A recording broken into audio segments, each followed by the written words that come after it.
All right, so I have my Atom editor on the left and my console on the right. We're gonna get started right away. First, we need to create a few directories. We're gonna use a helpers directory where we'll have our variables, functions, and mixins, and then we'll have our base directory where we'll have our modules, and then we'll have another directory called I don't think we'll need modules in this one. I mean, we'll have another directory called modules. I really doubt that we'll need it, but in the base we're gonna create two files, underscore all.scss, and another file called underscore typography .scss. I'm gonna save that, and then let me just close those off. And then in the base, in the all.scss, it's very important to include the underscore, because it tells Sass not to compile those individually but to compile them after they're imported. But anyways, let's get started. We are going to say add import, um it will be typography. Now you don't need to put the scss extension or the the underscore, because Sass is smart enough to understand that typography. And let me just check if we had any errors. Never mind. One minute. Main.scss index.html. Yeah. So I have this in my index.html. I just have a header and then a div class container. Now in all.css, we can just discard this for now, and we are going to open up our helpers.css. We'll create two files, underscore variables dot scss, variables, and then we'll have another file called let me see, yeah, underscore all dot scss. Once I create that, in the underscore all dot scss, I'll say import, and then variables, I'll just import the variables.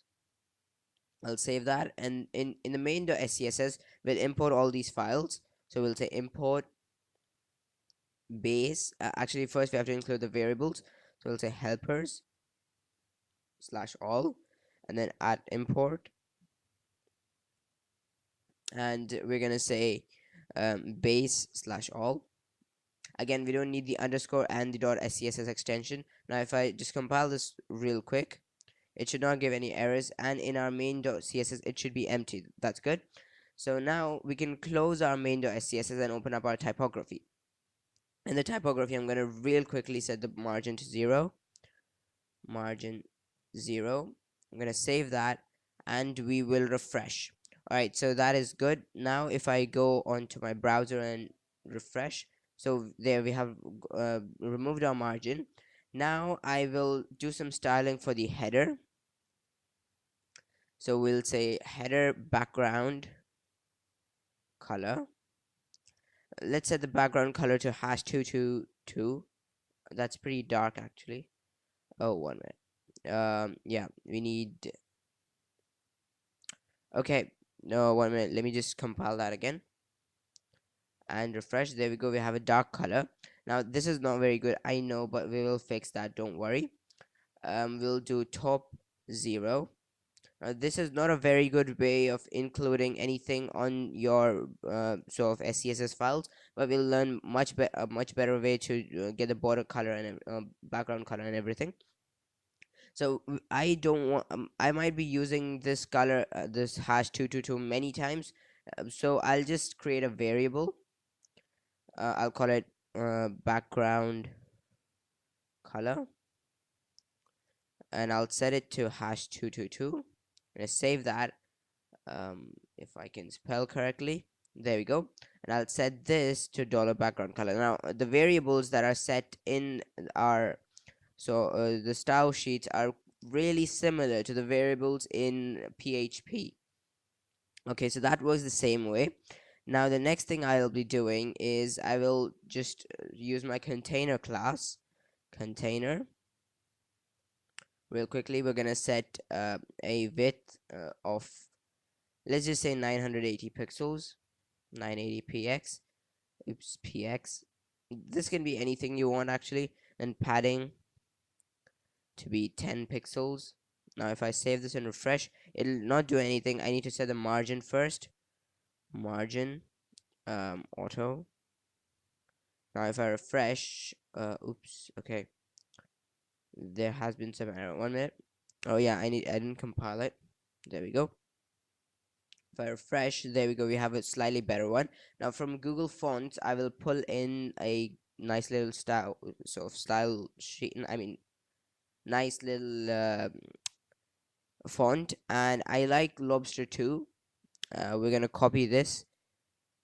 Ooh, not that one. There we go.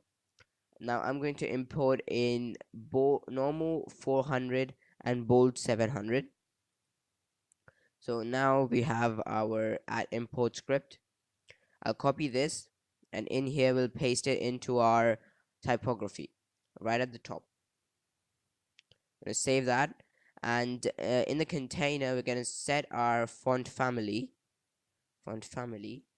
to this sort of this font. So we can say Lobster 2, and then you can import any font you want, but I'll be importing Lobster 2, and we'll do sans serif. I'm gonna save that and refresh. Okay, just a minute. I'm just gonna copy this actually. Oh yeah, I didn't compile the file, never mind. So I'm gonna refresh. It's really annoying to keep compiling. I don't know why it's not compiling, but whatever. So now we're gonna say let me see. Oh, okay, color. I'm gonna change the color to hash FFF, and we'll change the font size to, let's see, 25 pixels. Now if I refresh this, okay, yeah, I need to compile it. There we go, refresh. We have a much better font, and in the next tutorial we will be seeing how to how to use functions to sort of make a better effect onto our header background. All right, so that's all for this video, and in the next video we'll be using functions.